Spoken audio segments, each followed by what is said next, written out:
अद्वैत के बेंगलुरु की शिवगंगे पहाड़ियों से लापता होने का मामला अब रहस्यमय होता जा रहा है।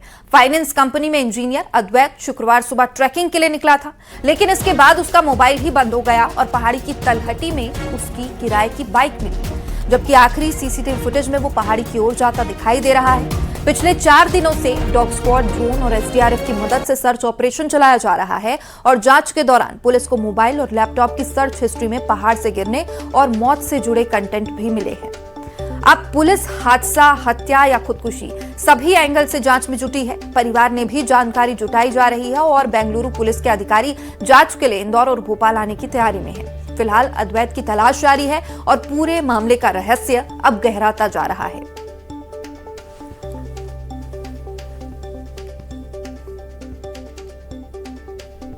इंदौर का बताया जा रहा है और वो शिवगंगे जो कि बेंगलोर में वहाँ ट्रैकिंग करने के लिए गया था, ऐसा पता चल रहा था।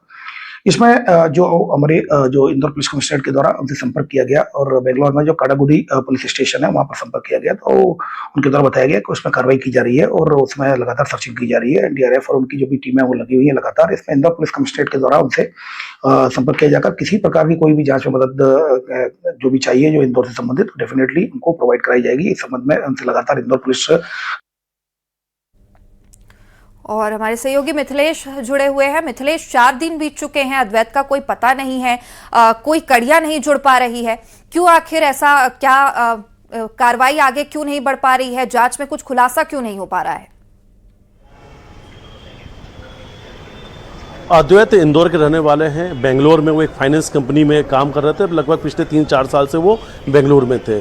आखिरी जो उनकी लोकेशन है वो शिवगंगे पहाड़ी की मिली है, क्योंकि वो शिवगंगे पहाड़ी पर शुक्रवार के दिन ट्रैकिंग करने के लिए गए थे। अचानक से उनका मोबाइल बंद हुआ और शाम होने तक शिवगंगे की पहाड़ियों से अद्वैत अचानक से लापता हो गए। 4 दिन से एक बड़ा सर्च ऑपरेशन चल रहा है। डॉग स्क्वाड, ड्रोन कैमरे और एसडीआरएफ की जो टीम है लगातार सर्चिंग कर रही है। सर्च अभियान चल रहा है शिवगंगे की पहाड़ियों में, लेकिन अभी तक अद्वैत का कुछ भी पता नहीं चल सका है। हालांकि अद्वैत के जो इलेक्ट्रॉनिक गैजेट्स हैं, चाहे उनका लैपटॉप हो या जो और भी इलेक्ट्रॉनिक गैजेट्स उनके रूम में मिले।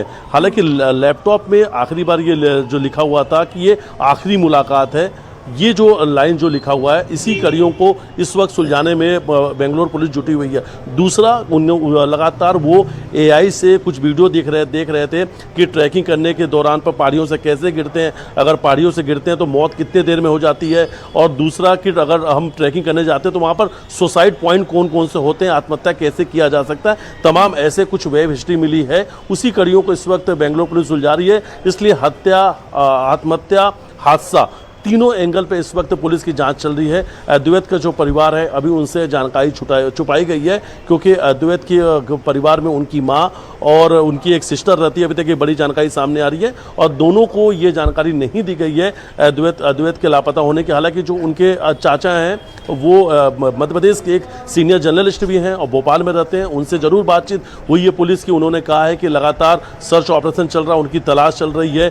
अद्वैत ने आखिरी बार बात जो की थी वो एक युवती से की थी और वो जो युवती हैं वो भोपाल के रहने वाली हैं। उनसे जब पुलिस ने पूछा तो उन्होंने कहा वो उनकी मंगेतर हैं और बहुत जल्द दोनों की शादी होने वाली है। ट्रैकिंग का जो आखिरी फोटो या आखिरी बार बातचीत हुई है वो उन्हीं युवती से हुई है। हालांकि एक सीसीटीवी फुटेज भी सामने आया है जिसमें अद्वैत जो है ट्रैकिंग के लिए ऊपर जाते हुए दिख रहे हैं। प्रतिबंधित क्षेत्र की तरफ जो सीसीटीवी कैमरे लगे हुए हैं वहां भी तलाश चल रही है, क्योंकि जो ऐसे रिस्ट्रिक्टेड पॉइंट्स हैं, कहीं वहां पे तो नहीं चले गए अद्वैत और वहां से गिर गए या ऐसा कोई हादसा हो गया। इन सभी जो एंगल हैं, इन सभी एंगलों पर इस वक्त पुलिस की जांच चल रही है। एक एक कड़ियों को जोड़ा जा रहा है, एक एक सीसीटीवी को निकाला जा रहा है। अद्वैत के जो दोस्त हैं जो उनके साथ काम करते थे उन सभी के बयान लिए जा रहे हैं, उससे पूछताछ की जा रही है। हालांकि माँ और बहन को इसके बारे में अभी तक जानकारी नहीं है, इसलिए पुलिस ने अभी उनसे ज्यादा कुछ संपर्क नहीं किया। उनके जो रिश्तेदार हैं, जो परिवार में अद्वैत के चाचा हैं, उनसे लगातार पुलिस संपर्क कर रही है और बहुत जल्द बेंगलोर पुलिस आगे की कड़ियों को सुलझाने उम्मीद है कि जल्द पुलिस इस पूरे मामले का खुलासा करेगी, क्योंकि 4 दिन बीत चुके हैं और लगातार ये मामला जो है वो रहस्यमय नजर आ रहा है। बहुत शुक्रिया। और वहीं भोपाल से अपडेट बता दें, जहां कांग्रेस पीएसी की बैठक जारी है। पीएसी की बैठक पर उमंग सिंघार ने कहा कि बैठक में आगे की रणनीति पर मंथन किया जाएगा, संगठन को मजबूत करने पर भी चर्चा की जाएगी। तो सभी नेता इस दौरान मौजूद हैं। बता दें कि भोपाल में कांग्रेस पीएसी की बैठक जारी है। पीएसी की बैठक पर उमंग सिंघार का बयान सामने आया है।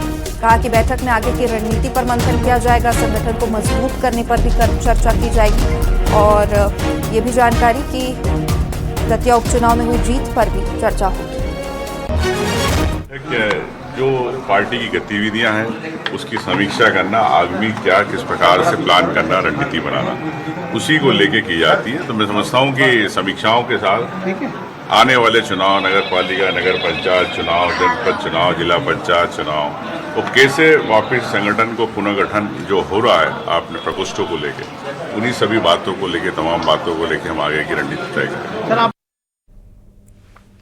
इधर भोपाल में लोक भवन पहुंचकर सीएम डॉक्टर मोहन यादव ने राज्यपाल मंगूभाई पटेल से मुलाकात की है और मुलाकात के बाद सीएम ने बताया कि विधानसभा से पारित यूसीसी बिल की जानकारी राज्यपाल को दी गई। साथ ही प्रदेश में चल रहे तिरंगा अभियान, मेट्रोपॉलिटन सिटी की दिशा में विकास कार्यों और विधानसभा सत्र में पारित प्रस्तावों पर चर्चा हुई है। मुख्यमंत्री ने प्रदेश में बारिश की स्थिति को लेकर भी राज्यपाल को जानकारी दी है। उन्होंने कहा कि लंबे समय से अटकी भर्तियों और प्रमोशन के मुद्दों को सुलझाना सरकार की बड़ी उपलब्धि है, जबकि सभी विभागों में नई भर्तियां भी की जा रही है।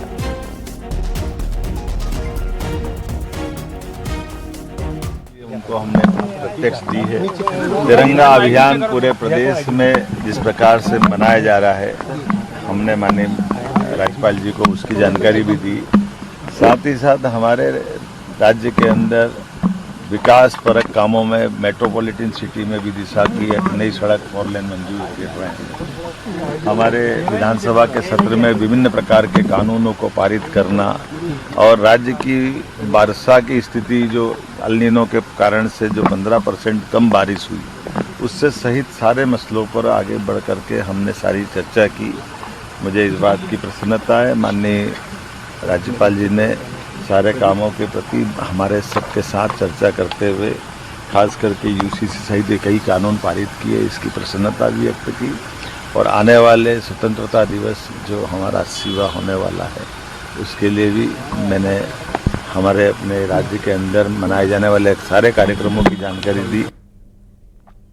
और वहीं सीएम डॉक्टर मोहन यादव ने राहुल गांधी पर भी निशाना साधा है। कहा कि राहुल गांधी पद की गरिमा का ध्यान रखें, उनका व्यवहार सदन की मर्यादा के खिलाफ है।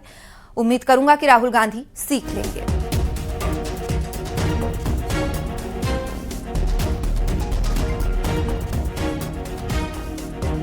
नेताओं से कहना चाहूंगा कि राहुल गांधी जी झूठ बोल करके लगातार जो माहौल बनाते हैं, इससे नेता प्रतिपक्ष की कद भी घटता है और सदन की कार्रवाई भी बाधित होती है। कृपा करके राहुल गांधी अपने उस पद की गरिमा का ध्यान रखें जो दुनिया का सबसे बड़ा लोकतांत्रिक पद है। ऐसे में उनका इस प्रकार का व्यवहार करना, ये जनता के बीच एक सदन की मर्यादा के व्यवहार के खिलाफ होता है। उम्मीद करूंगा राहुल गांधी जी सीखेंगे। और वहीं